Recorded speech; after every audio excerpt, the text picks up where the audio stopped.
After the family reunion, I checked my account. It was empty. My brother-in-law laughed and said, "We needed it more than you." Shaking, I grabbed my bag and said, "Then you won't like what's coming." As they laughed, a loud bang came from the door, which flew open. Seth walked in, holding a beer with a smug smile. "Relax, we needed it more than you," he said.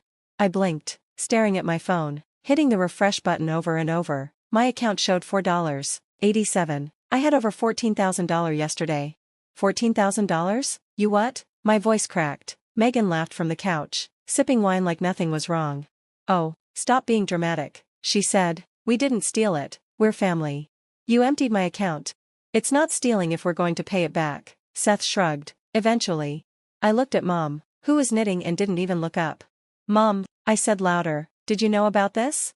She sighed. "Sweetheart, you're too sensitive. You have a good job, no kids, no mortgage, you're fine. So it's okay to steal from me?" I snapped.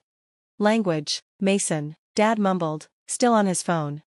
I turned to Megan. "How did you even get access?" "You left your info on the family computer," she said like it was my fault. "Next time, don't log in and walk away." "My fault?" I stopped myself, hands clenched, breathing heavy. "You're making this bigger than it is," Seth said. "We used it for important stuff, rent, groceries. You didn't ask. We didn't think we had to." Megan shot back. "You've always paid for things. What's the difference if it's through you or from you?" I picked up my bag slowly. No one moved. No one apologized. "You leaving already?" Mom asked. "Yep," I said, zipping my coat, "but I'll be in touch." "Don't be like that." Megan rolled her eyes. "We needed it more than you. That's just facts." I reached for the door, paused, and said, "Then you won't like what happens next." They laughed, but something was already starting outside. "Are you okay?" My cousin Jen caught up to me as I walked to my car, fists clenched. "No," I muttered. I heard Megan's voice behind me. That wasn't right. I didn't answer. If I spoke, I'd scream. The thing is, this wasn't the first time. For years, I'd been the responsible one, the one with the steady job. So, I was the family wallet. It started small. Megan forgot to pay her phone bill. I covered it. Seth lost his job and asked for help. Then there was the birthday gift for their daughter I ended up paying for, except they just assumed I would. Every time, they made me feel like I owed them. "You're lucky, Mason," Mom would say. "You don't have the struggles Megan does. God gave you ease to share. Family supports each other." Dad would say, "You wouldn't be here if it weren't for us." Translation, "We gave you life, now give us your paycheck." I never asked for help. Not when I was laid off for 6 months, living on rice and eggs. Not when I skipped vacations to rebuild my savings. Not even when I helped pay off Megan and Seth's credit card debt. They never paid me back. They didn't even say thank you. "Are you coming to the reunion?" Megan had asked last week. "Yeah," I said. "Should I bring anything?" "Just bring yourself and your card," she replied. I thought it was a joke. Now I know it wasn't. 2 days later, Megan called. I didn't answer. She called again. Then Seth texted, "Just call her. She's freaking out." I picked up on the 5th try. "Mason," she said, her voice shaky, "we have a problem." "Oh, we do?" "The power company came. We're way behind on the bill, and they're threatening to shut it off." "So you need more money?" I laughed bitterly. "You drained my savings and now you want more?" "It wasn't just for us," she snapped. "We used some of it to help Mom and Dad. Dad's car broke down last month." I wasn't told. "You always say no when it's not an emergency," I said. "This isn't just messed up, it's criminal. You're being dramatic. It's family. You didn't ask me." "We didn't think you'd mind," she said. "You've always helped. That's what you're for." That's what they thought I was for.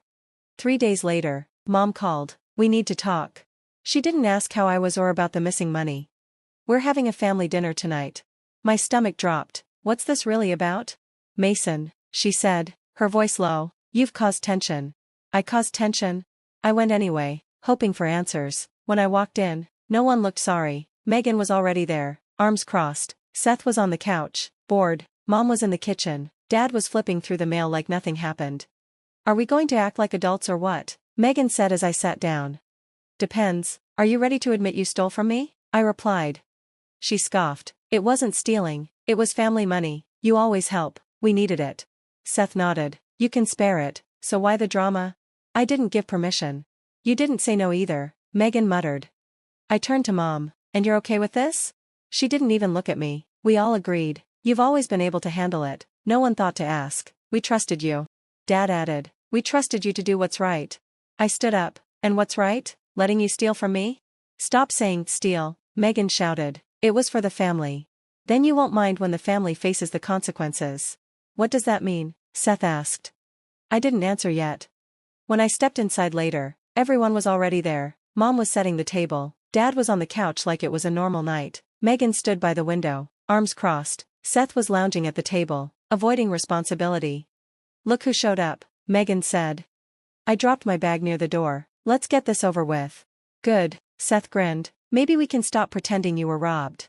I was robbed, I said, sitting down. That was the signal. Mom sighed. We know you're upset, but we were struggling. Megan and Seth were drowning.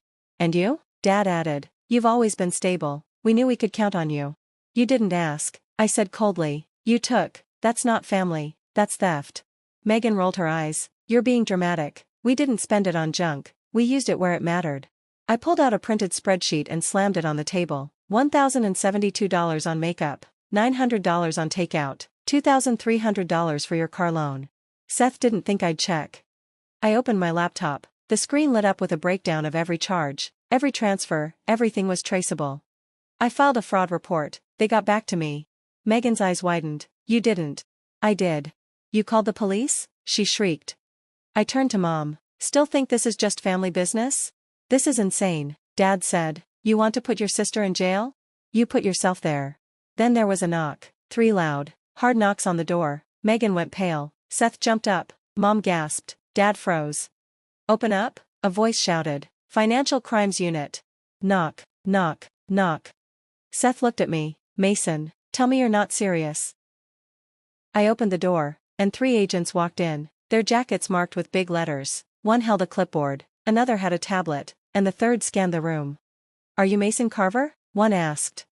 Yes, I said. Thanks for cooperating, we'll take it from here. Mom covered her mouth in shock. Megan dropped into a chair, looking like she couldn't stand. Seth just stood there, stunned. One of the agents turned to them. You're involved in an ongoing investigation for financial fraud and identity theft. Identity theft? Mom gasped. Ma'am, family connections don't make illegal actions okay. We didn't steal anything, Megan shouted. We had a right to it, he always helped us. Thinking you're entitled to someone's money doesn't make it yours, the agent said calmly. Please stay seated. I just stood back and watched. For the first time, they didn't make fun of me or talk over me. Mom turned to me, her voice shaking and eyes filling with tears. Mason, please, we didn't mean to hurt you. We were desperate. You've always been the strong one. We counted on you. I looked her in the eyes. You don't get to cry now. She sobbed. Megan opened her mouth, but no words came out. Seth looked like he wanted to run but stayed put when one of the agents stared at him.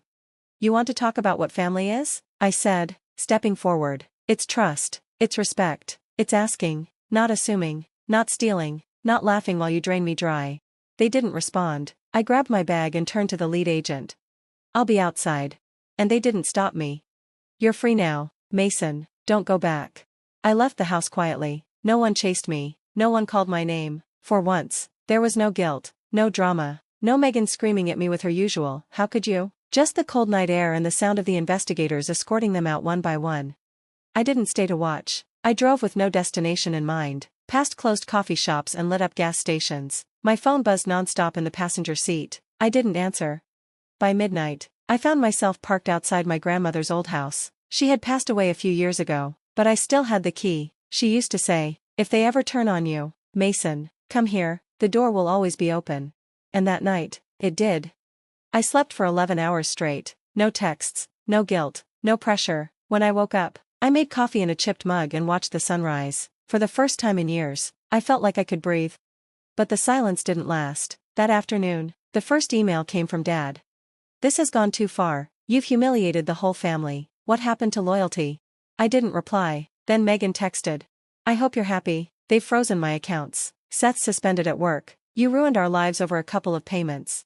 A couple? I texted back. Try tens of thousands of dollars. Try 5 years of silent sacrifice. Then came Mom's voicemail, her voice breaking. You didn't have to do it this way. We could have handled it as a family. Mason, please. They threatened charges. They said we might lose the house.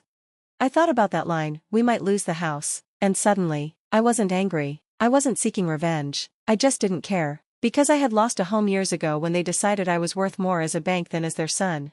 2 days later, I got a message from Seth, my brother, We weren't close, but his text was simple. Just so you know, Megan's trying to blame you. She says you knew and approved the transfers. There's a lawyer involved. Watch your back. I almost laughed. Even now, as everything fell apart, she was still trying to spin it. That night, I called my lawyer. Send everything, I said. We're pressing charges, and I want a restraining order. But not all the messages were hostile. A week later, I got a short email from Kelly, Seth's sister. I know we haven't spoken in years, but I wanted to say you were right about everything, about how they treat you, about how toxic it's been. I used to think you were cold, now I think you were brave. I stared at the message. Brave? No one in my family had ever called me that. One morning, my phone rang. Unknown number. I almost ignored it, but something made me pick up. Mason, the voice said, small and hoarse, it's Megan. I didn't respond. She kept talking. Look, I know I messed up. I didn't think it would go this far. Seth's suspended. Mom's crying all the time. Dad won't even talk to me. And you? She hesitated. You always had the power to ruin everything, and you finally did. I was silent for a moment, then I said flatly. I didn't ruin anything, I just stopped letting you walk all over me. Silence. Can you just stop it now? Drop the charges, please. I'll do anything, just make it stop. I almost felt something, almost, but then I remembered what she said at the reunion. We needed it more than you. I smiled bitterly. No, I said, you made this mess, you live in it. And I hung up. That night, I cooked dinner in peace, played my favorite album from college, sat on the porch with coffee, and watched the world go by, and for the first time since I was a teenager, no one asked me for money, no one made me feel guilty, no one tried to use me. I wasn't their ATM anymore, I was just me, and that was enough. I'm not your bank, I'm not your backup, I'm done. Peace is quiet. I thought it would feel like fireworks or some big celebration, but for me, it was just no one asking me for money, no one calling me selfish, no one sending texts saying, since you're doing well, just silence. 3 months passed since everything went down, 3 months since the agents showed up at their door, and reality hit. They say you can't choose your family, maybe that's true, but you can choose how much of yourself you're willing to lose to keep them happy, and I was done losing. The fallout came fast. Megan and Seth tried to fix things. A lawyer emailed mine, offering a private resolution, no apology, no accountability, just trying to fix the damage. I told my lawyer, let it burn. A week later, Mom sent a 10-page letter, her neat handwriting trembling in places. She wrote about how things went too far, how they never meant to hurt me, how she hoped I'd see the bigger picture. We just assumed you'd always be there, she wrote, that's what good sons do. That line stuck with me, not, we were wrong, not, you didn't deserve this, just, you were supposed to stay quiet and keep giving. I didn't respond, I didn't call, and for the first time in my life, I didn't feel guilty. I moved, new apartment, new state. No more surprise visits, no more accidental drop-ins. I even changed my number. My boss noticed how focused I was and offered me a promotion. I took it. It's funny how much better you do at work when you're not secretly juggling your sister's car payments and your mom's overdue bills. I sleep better now, I eat better, I breathe better, because I'm no longer carrying 4 people on my back who never said thank you. Then one morning, a letter showed up, no return address, inside, a check for $1,200 and a note. I left him. You were right, I was scared, but watching what you did gave me the courage to walk away too. This is for everything you paid for, Ellie, the tablet, the rent, the clothes. I know Seth never thanked you, but I am. Thank you for being the example I needed. Kelly. I read it twice, then I cried, not out of sadness, not out of pain, but because for the first time, someone in my family saw me, not as a wallet, not as a scapegoat, but as a person. People sometimes ask me, do you regret it? The answer is simple, no. I regret waiting so long. I regret every sleepless night, every cancelled vacation, every tight budget while they dined out and posted online about how grateful they were. But do I regret standing up, burning it down? Never. My therapist once asked me, why did it take you so long to say no? And I said, because I thought saying no meant I didn't love them. She nodded and said, saying no is how you teach people to love you back. I've never forgotten that. A few days ago, I ran into someone from high school. She said, I saw what happened with your family, that's wild. I expected judgment or pity, but she smiled and added, good for you, most people never get out. I thanked her, then I walked away, feeling a little taller.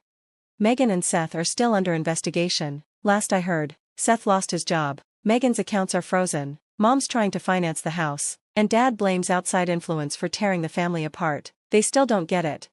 I didn't tear anything apart, I just stopped pretending the pieces were whole.